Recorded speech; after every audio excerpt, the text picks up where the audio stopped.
Welcome everyone to the Habs Tonight Postgame Show. Habs win 6-3 against the Nashville Predators. Damon, what a game it was, man. I'll just throw it to you. Initial Yeah, thoughts. this was definitely a tight game. I know the score was 6-3, but it was much tighter if you watched the game. And yeah, it was just such a great win for Montreal. Much needed win for. We haven't won in a while, so yeah, it was a much needed win.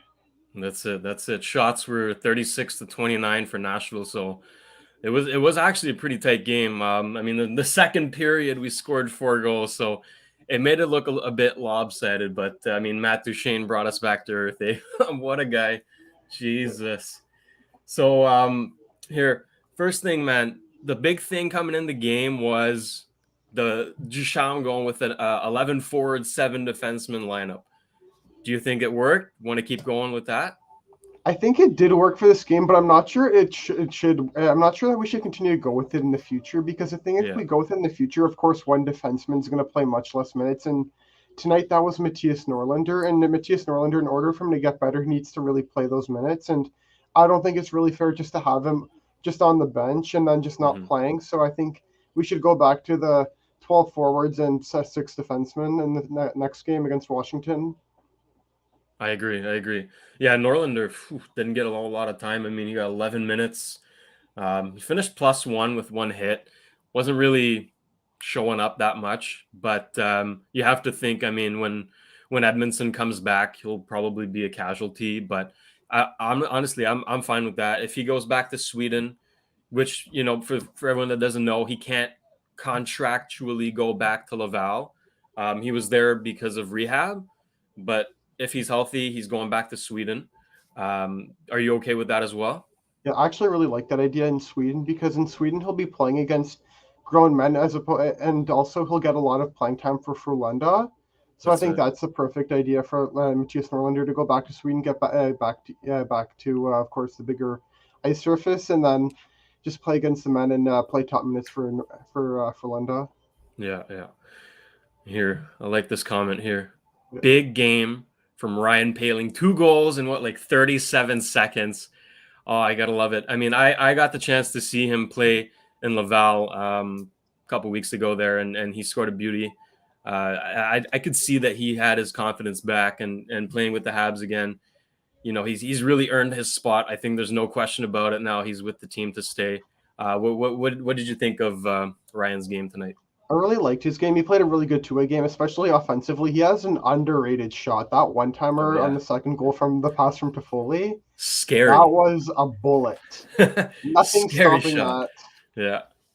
Yeah, like that's really knocking back like Thanos. So, that's not like that. That was just a bullet, and I personally think this. I think that he's going to take that 4C spot or 3C spot, and then I don't know what we're going to do with Paquette, if he's going to play wing with us or if we're going to maybe place him on waivers. I think Poehling's now here to stay as well. Yeah, I think there's no doubt. Like, you want to give him a chance too. Like, he's had it so rough. I mean, injuries up and down the lineup. His first game in the NHL gets a hat trick. It's been rough for him, and for those who haven't watched it yet, we had a fantastic interview with Ryan a couple months ago, actually, which you can watch on our YouTube channel. He talks about his struggles, talks about his mentality coming into the season, and I think it's reflecting here. I really like his game in general, not just the 2 goals, obviously, but I think he's been playing well with the team so far. Another thing too that's been killing us this season is special units. Both power play and penalty kill have been bad, like pretty bad. Again, tonight, penalty kill struggle, but power play did produce. Brendan Gallagher gets the power play goal. But for the penalty kill here, what do you think needs to change? Because it's obviously not working. For me, what needs to change is essentially 2 things. I personally would kind of change the lineups, if that makes any sense, for our units. Okay. I personally have Evans and Lehkonen together up the forward core, and then Suzuki and Armia together. And then also on defense, I'd have Petrie and Sherrod, and then I'd have Savard and Romy on the back end for the second unit. But for me, I think a big thing that's killing us is defensive coverage, because I do notice with Duchene's second power play goal, he wasn't covered the way he should have been because Sherrod was sort of playing two forwards at once. He was trying to sort of block the Duchesne's shooting lane, and then he was also trying to block the open guy. I think that was Tanner Jeannot, who was Yeah, open. that's it. Yeah, and I think that what needs to change is sort of our defensive coverage in front of the net on the penalty kill. And I remember last year in the playoffs, the penalty kill was definitely one of their strengths, and it built momentum. But this season, something really needs to change on the penalty kill. And I think No it's the doubt. defensive coverage. And even Chris Nyland called it out. Oh yeah, rightfully so. I mean, the penalty kill has been bad, like really bad. And you know what I've noticed is that we're just not aggressive. We're just not aggressive. We're pylons swinging sticks. And I'm looking at other teams' penalty kill, and they go after the puck. Granted, that wastes energy, and you have to change quickly. But like that's how you get the puck out of the zone, right? That's how you avoid goals. And we're just standing there, like you said. Chiarot wasn't doing much. Everyone was just not doing anything. So yeah, I think I like your ideas there. I think those pairings would do well, but we definitely need to change something there. And I mean, if we want to stay on that topic, the penalty kill here, the third period, listen, we hate chirping the refs. It's a terrible excuse, right?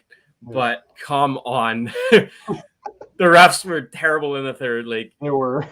Ooh, so first off, they missed Lehkonen getting a high stick to the face, who was bleeding. So that would have been a 4-minute.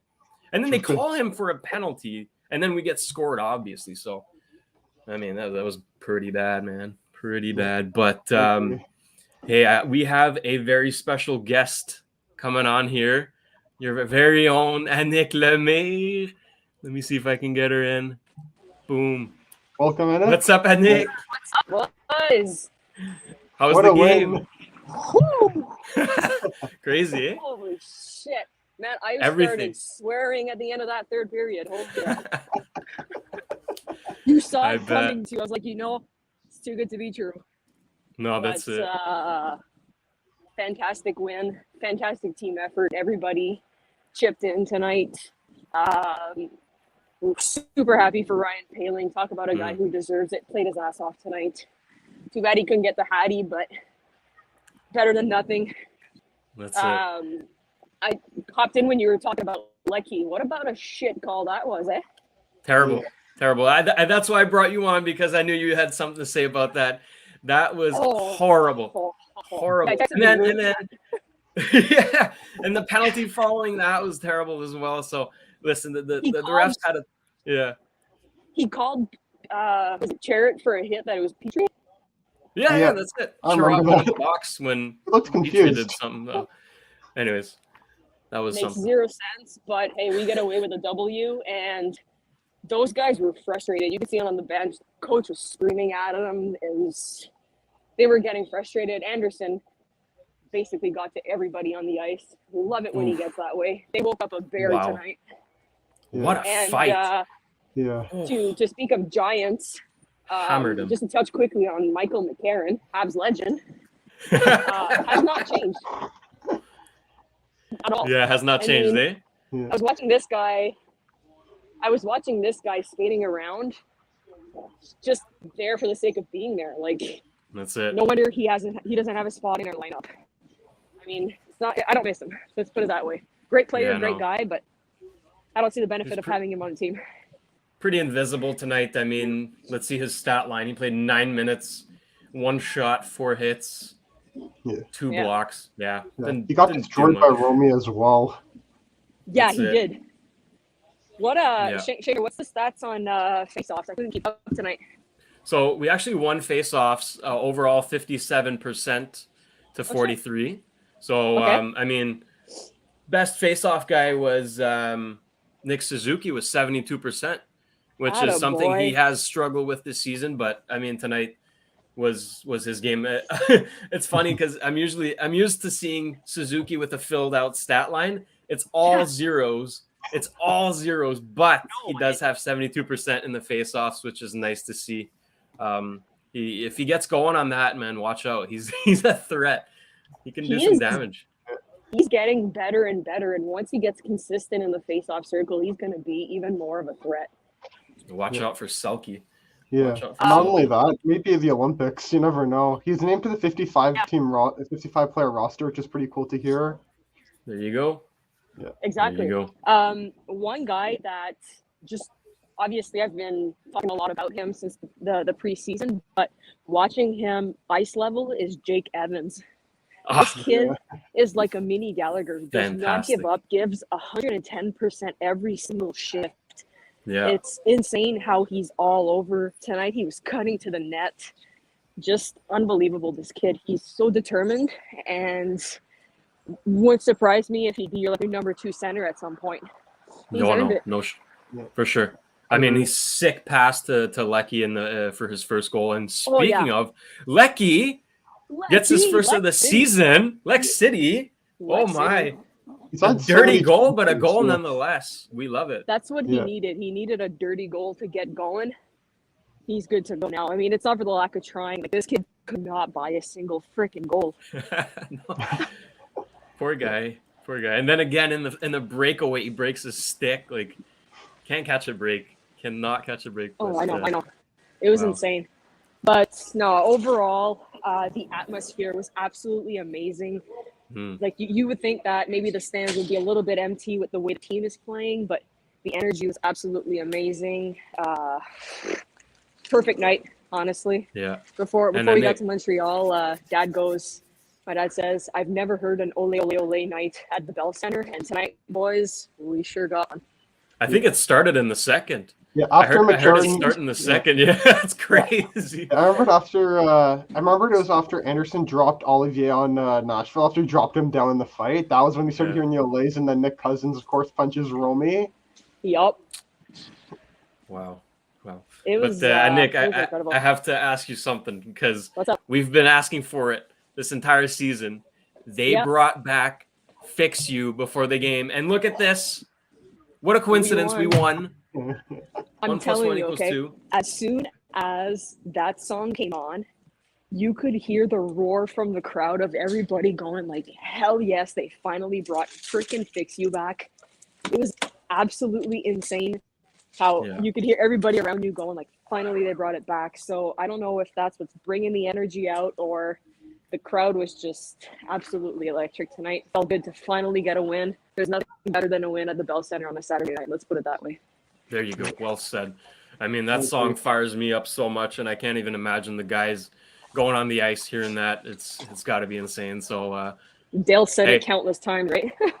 That's it. Dale has said it. It pumps him up. And I think it was actually like Edmondson who said that the team asked to bring back Fix You. So no way. Like, we're not the only ones asking for it. The players themselves are asking for it as well. So we can thank the boys for that. And I didn't know that. I guess it showed. I guess the Fix You effect is for real. It's there. Trust me. No, overall, So I mean, beautiful night for a win. Boys deserved it. Team effort tonight. What was it, like even Weidman, 2 passes? He was all over the place too. I thought he had a great game tonight. One of his best so far this season. And he only played 11 minutes. He was the second least used defenseman, and he had 2 assists. So this guy, to me, he has a spot in the roster, no doubt about it. Like, I don't know. I'd take out whoever. Probably I would say like probably Kulak would be the one to come out for Weidman. Obviously, assuming that Edmondson takes Norlander's spot. Kulak is the only defenseman that finished in the negatives tonight. He finished -1 with 15 minutes on ice. He's not bad. I'm not saying he's bad now. Don't twist my words, people. But Weidman is playing better. Weidman deserves that spot. So, that's all I have to say about that, really. Damon, what do you think? I really agree with that. Like, Weidman, he has been so good for us. And I remember, like, when he left the NHL, I was really shocked because of how good of a defenseman he was, because I got to see him back when he played in Ottawa quite a bit when I went to the games. Mm-hmm. And he was really one of the standout pieces. And I was surprised that when he went to Europe, and now he's here in the NHL to stay. Oh, 100%. He's earned this spot. I mean, to touch back on Kulak, I mean, it's unfortunate that he gets the shit out of the stick. I mean, that he doesn't get to stay in the lineup. But Norlander he's like a great skater. You could see it tonight. He's so slick with the puck too. He's just not ready to have that full-time spot yet. could benefit from another year easily in Laval, get the experience, get the development right, and go from there. But one guy that I would like to see more regularly in the lineup is Sami Niku. I absolutely adored how he played for a few games. So what's it going to take for Niku to come back in the lineup, and whose spot does he get?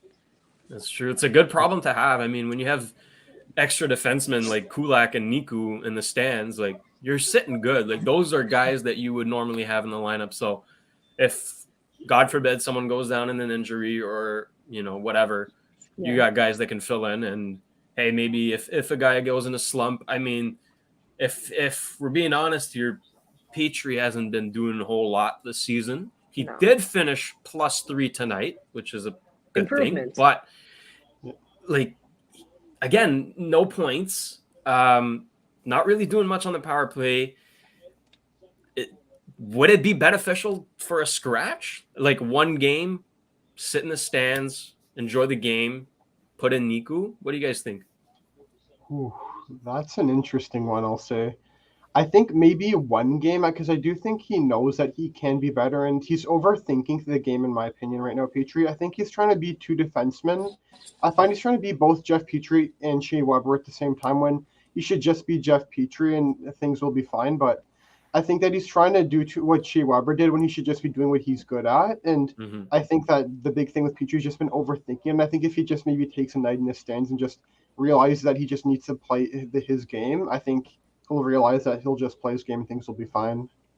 No, that's well said. No, he's, like you said, I think he's overcomplicating it, but he's also like, he's calling himself out that I'm complicating my game. I need to keep it simple. But unlike Nick Suzuki, who called himself out, he actually made progress afterwards and showed that he called himself out and make, like, you know, if you're going to put some words out, act on them. And Jeff Petrie hasn't been doing that. It's tough to see because you know what he's capable of. And, you know, it's unfortunate, but sitting a veteran in the stands for a game, I don't see that happening. Like it's just not going to happen.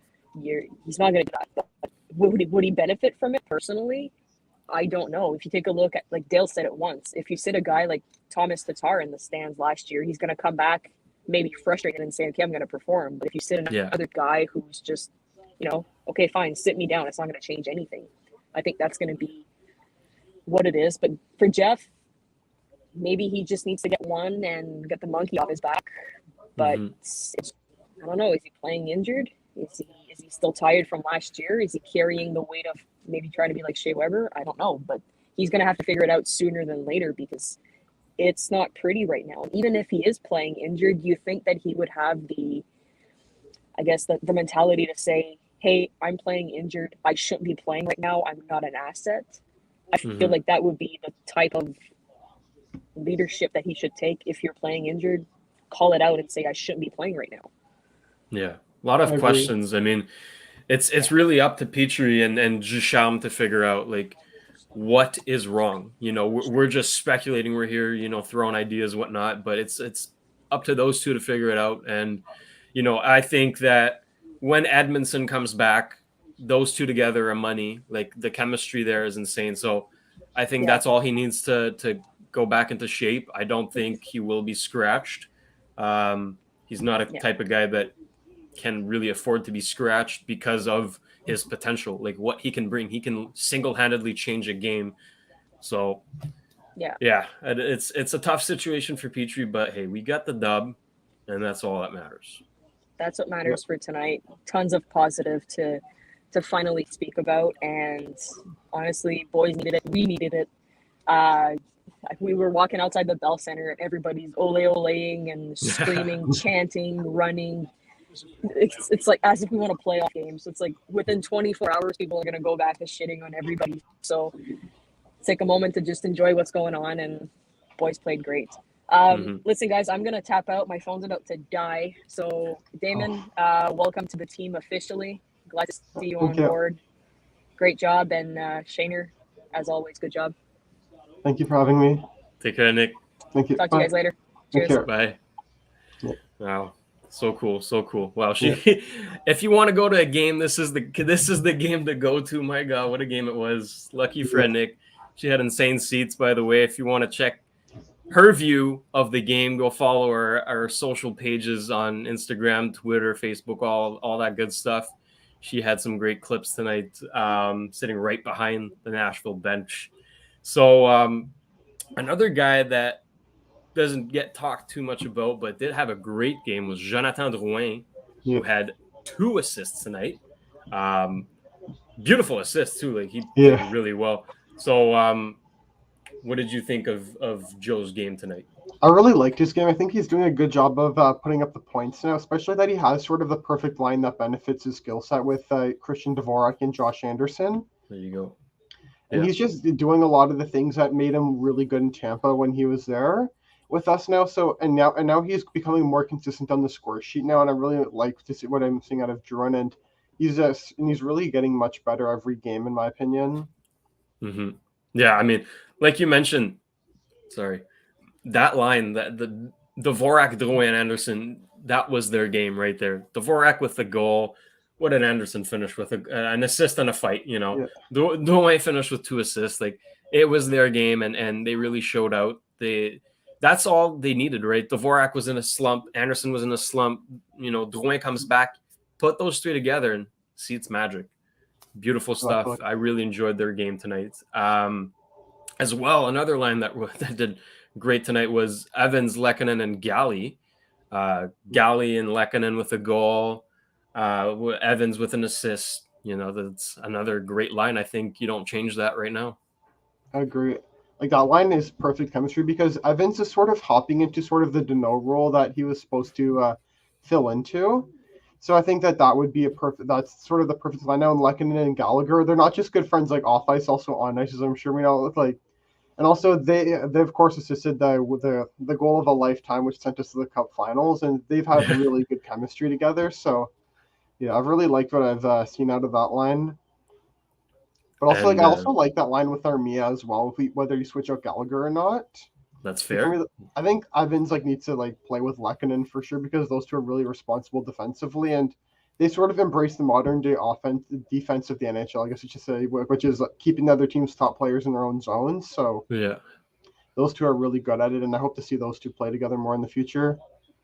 And speaking on Armia, I mean, he had an assist there on the goals, but he played well with Poehling. I thought they had good chemistry there. That fourth line. Sorry. And you know because we mentioned earlier with this 11 forwards, 7 defensemen, when it goes back to normal, maybe that could stay our 4th line. You bring in another winger there. I like those. I like those lines in the first line. Obviously, Toffoli with Suzuki and Cole was good. They were good tonight. Not producing a whole lot. Toffoli with the empty netter at the end there, and Toffoli actually got 2 assists. So 1 goal, 2 assists for Toffoli is another guy that we haven't mentioned yet who did play really well tonight. Yeah, he had 3 points, 3-point night. So yeah, Toffoli is someone I've really liked what I've seen out of his, and also his contract's really good, $4 million, and he's playing really well for us. So Toffoli and Suzuki have been playing really well for us, especially those two on the chemistry. So yeah, I also want your opinion on the recent news about potential relocation or expansion to Quebec City. Apparently, Bettman and Francois Legault are meeting right now regarding that. Do you think they should be called the Nordiques when they return, or do you think it'll be a new name? Oh, it has to be Nordiques. You can't change that. You can't change that, and you can't change the jersey either. That would be a travesty. Those jerseys are beautiful, and that's coming from a Habs fan. You know, I was not a part of that rivalry, but I still know about it, and I would love nothing less to have a team in Quebec. I think they deserve it. I think it would do well, better than, you know, let's say Arizona, Buffalo, Ottawa, to mention a few. That's an arena that's filled out every night. So I really hope that pans out. I would rather it be a relocation than an expansion team. I think 3 expansion teams in that short amount of time is not good. It really brings down the competition level with the players because, you know, no matter what, like, more players in the league means it's less talented in a way. So anyways, I just prefer it be a relocation because the 3 teams that I name right now are really struggling fan-wise. So I would like to have that. But there's a good question here from the comments. Let me pull it up. What do you think on putting Drouin with Suzuki and Caulfield? Ooh, that was actually my mock first line going into this season. But for me, like, that line is just pure skill. You, of course, have Drouin, who's a pure skill player. Suzuki is responsible with ends of the ice and is a really good playmaker. And then you have Caulfield, who's an elite sniper once he gets going. So I think that would be a really fun line to test out if injuries happen. Depending, because Drouin sort of found his line, in my opinion, with Dvorak and Anderson. But I think if an injury happens, let's say Toffoli goes out, or if maybe Anderson goes out and then they just decide to juggle the lines a bit, I think that would be the perfect combination all us Habs fans would love to see. Oh yeah. Like you said, that's a Habs fan's wet dream. Like, that's a beautiful line right there. The potential is fantastic, but like you said, I don't think you can split up the Dvorak, Anderson, Drouin line right now. They're just too good, and you kind of have to hope that Toffoli, Suzuki, and Caulfield mix well. They were fantastic last year. Like, let's remember last season together, they did really well. So if they can bring back that type of level, there's no need to mix up the lines. But like you said, Drouin is always an option. If you want to mix things up, I'd be glad to do that. Here's an interesting thing. So I didn't fact check this. I didn't have time, but I've noticed that whenever Brendan Gallagher scores, we tend to win. Or at least whenever we win, Brendan Gallagher just happened to score that game. What's the Brendan Gallagher factor? Because there's definitely something there. Well, that's a good question. For me, I think a big thing what Brendan Gallagher brings to the game is he brings a lot of heart to the game, and he sort of knows how to control the tempo of the game, which I know a lot of people have said, like, that he doesn't maybe produce as much on the ice. But, like, for me, I think it's more than, like, the Brendan Gallagher effect is a big reason why he got the big contract that he deserves. Yeah. The Brendan Gallagher effect to me, it sort of means, like, everyone on the ice sort of plays better, and when he gets involved in the game, like, whether it's getting into scrums or leading the team on in the locker room, as I'm sure, like, right now he's probably doing, like, most of the talking in the locker room, just an inference, because he's definitely, like, in my opinion, he was sort of my personal captain, but, like, I really think that the Brendan Gallagher effect is definitely a big part of the reason why the team won today. Yeah. And if we continue to win more, I think it's going to be because of Brendan Gallagher's energy, and we need his energy more on the ice and off the ice. Well said. I mean, Gallagher's just a fun guy to watch, really. If you're a Habs fan. If you're not a Habs fan, I can understand the hate. Well, not the hate, but I can understand how he can get under your skin and you can dislike him. But man, for us, he's just always been such a beauty. Like, everything he does is for the crest in front, right? It's never for the name in the back, and that's always a guy you want on your team. So whenever he scores, I think no matter what, it has to energize the troops. It has to bring some kind of momentum. And even though it wasn't like the most beautiful goal, even though Drouin's pass was beautiful, but Gallagher just tipped it in, it's still like, man, it pumps you up. It pumps you up. So I think the Brendan Gallagher factor is definitely real. He's such an important part to our team. And another interesting statistic here is that we are actually undefeated this season when we score 3 or more goals. There's no coincidence here. Like, when you score goals, you win. It's pretty simple. Tonight we scored 6. Look what happened. We won. So every time we score 3 or more, we win. 3 is not a huge number. It's not like we're asking to score 6 every game. 3 every game is doable. It's doable, especially against a goalie like Saros, who's been so hot this season. And we got 5 on him in 2 periods. We can do it. We can do it. There's nothing that's stopping us. And I think the guys can see it now. They have the winning formula. Like, just do this again every night. Like, I don't understand how you can go from a performance like this to losing 6-0, And that's another thing as well. We haven't been able to string 2 wins in a row. Sorry. Next game, are we going to flop, or are we going to actually keep the momentum? That's a good question. For me, the next game, sort of the keys are, like, keeping Ovechkin, of course, shut down. And from the Washington Capitals, I'm not too sure about how we're going to do against them, because they've been playing some pretty good hockey recently. in the season. And I think that the thing for us is that just to keep the momentum going and like let the guys like just keep the morale high and then just have fun and play a good game. Because to me, like this team on paper has enough talent to be in the playoffs, in my opinion, even with the current injuries. But it just hasn't been like the most consistent. Like sometimes we'll play like a full 16 and sometimes we'll play maybe about 40 minutes, I guess you could say, and then we'll blow a game. But for me, I just think it's a scoring that just needs to balance itself out each game. Like we need to continue consistently scoring over these games. So that's sort of the thing with Montreal right now. That's it. That's exactly. I mean, I remember when we steamrolled Detroit. Yeah. The following game, I forget who we played, but we fell flat. We fell completely flat. And then again, when we beat San Jose, which should have been like huge, right? We haven't won there in so long. Not Next this two century. games, flat, right? Against LA and Anaheim. We did nothing.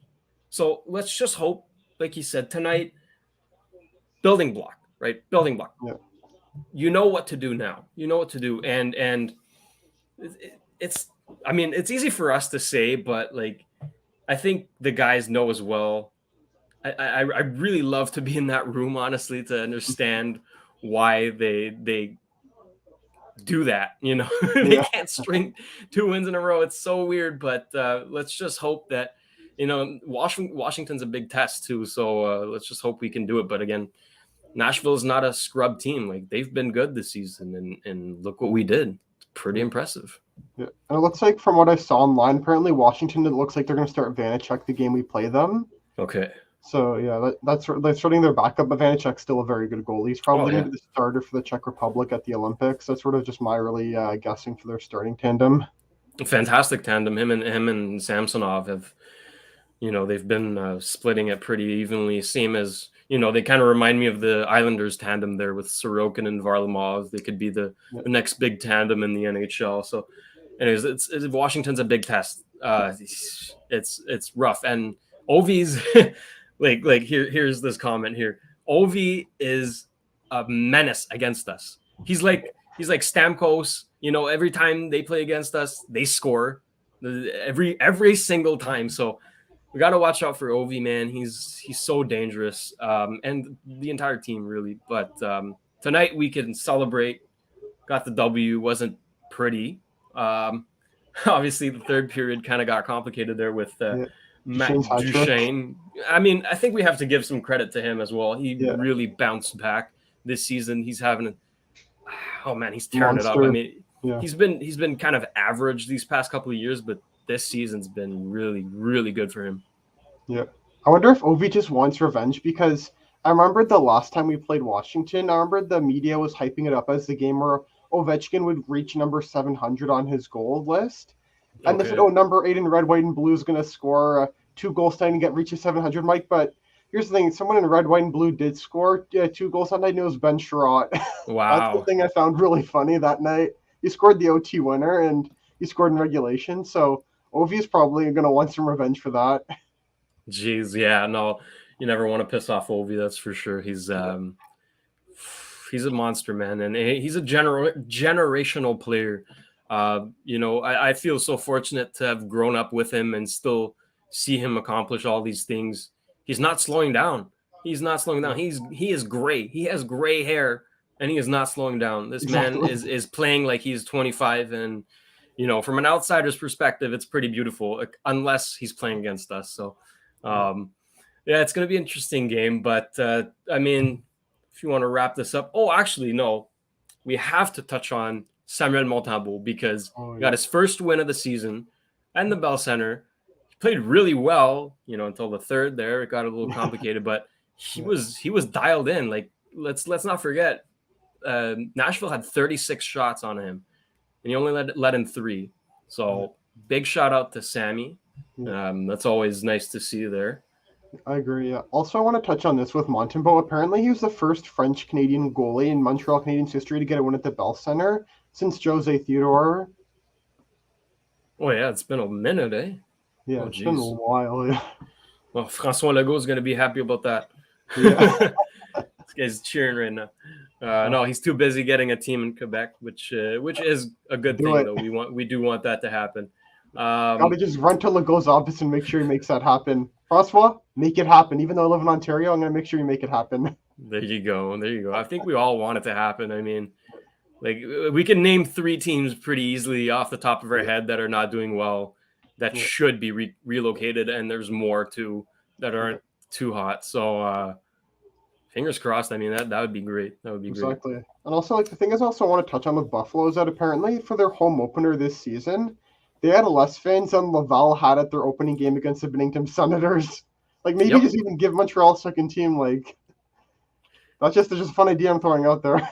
Basically, I think they're averaging just a little over 7,000 fans per game, which is terrible. Yeah. I mean, that is not good. Let's be honest here. So even though, Buffalo's been better this season, like as a team, they've been playing better than last year. It's not hard to beat, but fans do not care. It's pretty clear. And I think Quebec fans would. So send the team over, man. Send the team over. Come on, Gary. Yeah, I don't know what it'll take, but Gary's got to make that move happen soon. I don't know when it would happen because I also mentioned, I want to mention Arizona. Apparently, their licensing deal runs out, I think, at the end of this year or next year. Yeah. And they still can't find a new deal. They still couldn't find a deal with Arizona State. And and apparently there's rumors about Arizona maybe moving to Houston, which I think would be easier for the division realignment, and maybe Buffalo moving to Quebec. Yeah. And then, or if they want to move Arizona directly to Quebec, they could maybe do some division realignment. So, yeah, like there's definitely some work that the front office of the NHL would have to do, but we'll tell them just do it. We want a new team in Quebec. Come on, Gary. Here's an interesting question here. I'll pull it up right here. So, who do we think, or how many 30-goal scorers will we have at the end of the season? What do you think? Ooh. For me, this is actually a really good question because for me, personally, I thought a lot of guys could get 30, but I think once the team starts to get their momentum going, I think they'll get some 30-goal scorers. I think Toffoli's capable of it, in my opinion. I think Hoffman is definitely capable of it, but the thing is, Hoffman needs his power play time, but he's been banged up a lot this year, so I don't know about Hoffman's chances this year. I think Cole, in my opinion, I don't want to put pressure on Cole or anything because he's just a 20-year-old kid in Montreal now, but I think I'm not saying maybe this year, but maybe next year in the year after, in a few years from now, I think he's someone who can be capable of it. I think Dvorak, Drouin, if he gets more offensive opportunities, could be capable of it. I think Josh Anderson could be capable of it. I think there's a lot of different guys, and also this is going to sound like a weird one, but if Montreal gave Lehkonen more offensive time, whether it's on the power play, I remember no one talks about this, but his rookie season, he had 17 goals and he played in such a sheltered role. If the team just gave him power play time, you never know. Lecky is definitely someone who can maybe get 20 goals in his career. If he got more offensive time. He could definitely crack 20. We saw tonight, this guy doesn't care. He'll go get the greasy goals, and that's what we need. And tonight he was paired up with Evans and Galley, and that line was working good. So if they can keep it up, expect Lecky to pop off. To answer the question, though, I would say if we're being realistic here, 30-goal scorers, 1 or 2. I mean, I'm thinking Suzuki Toffoli, but anything's possible, right? Yeah. Galley could pop off. Galley's been known to have good seasons. I mean, Anderson, like you said, Drouin has the potential. Who knows? We have the potential to have a lot, but realistically, I would say 1 or 2. Yeah, because I just want to touch on this. I remember in high school, I got into an argument with one of my classmates about this, and he was telling me that Galley's just your average middle six player. And I was saying, no, Galley's a 30-goal scorer. And I said this back during beginning of 17-18. And at 17-18, he had 31 goals. I said, see, I proved my point right. Galley's a 30-goal scorer. And then said, oh, it's just because everyone was injured and you guys had to bet and someone had to put them. I said, watch next year. He'll get 30 again. Gets 30, I think got 33. And then he said to Galley, that's just the fluke. And then I said to him, watch next season, Galley's going to get 30. But I remembered he didn't get 30, but he just passed the 20-goal mark in the 1920 season. But if you do the math, he was on pace for 30. So, and even last season, he was on pace for 30, Galley. So he's definitely someone who I think could crack it if he gets his chances and buries them. What a beauty. What a beauty. Here, I'll pull this comment up because I think it sums it up pretty well. Big win for the Habs. Leafs lose. Habs-ativity. That's all that matters. That's all that matters. Yeah. And thank you, George. I think you you said it very well there. I think we touched on everything, man. You want to wrap us up? I guess so. It was such an honor to do this. Like, this was really fun tonight. Oh yeah, man. Good. Great hockey night as well. Did fantastic. Yeah, it was a lot of fun. And hey, hopefully another W against Washington. And against Buffalo as well on Thursday. Yeah. Fingers crossed. Let's hope it's better than the first game we played against them. That was terrible. But as you can see on the ticker at the bottom there, if you want to get your nice Habs Tonight merch, go to habstonight.net. We have some fantastic stuff there, all designed by the wonderful Annick Lemire. And follow us on socials. I mean, Instagram, Twitter, Facebook. We're really active, especially on Twitter. Hit us up. I mean, if you want to come on the shows sometime, you can email us. We're reachable, right? We're reachable. So to everyone, I mean, have a good night. Enjoy the win. And see you all soon. Take care, guys. Take care. Bye.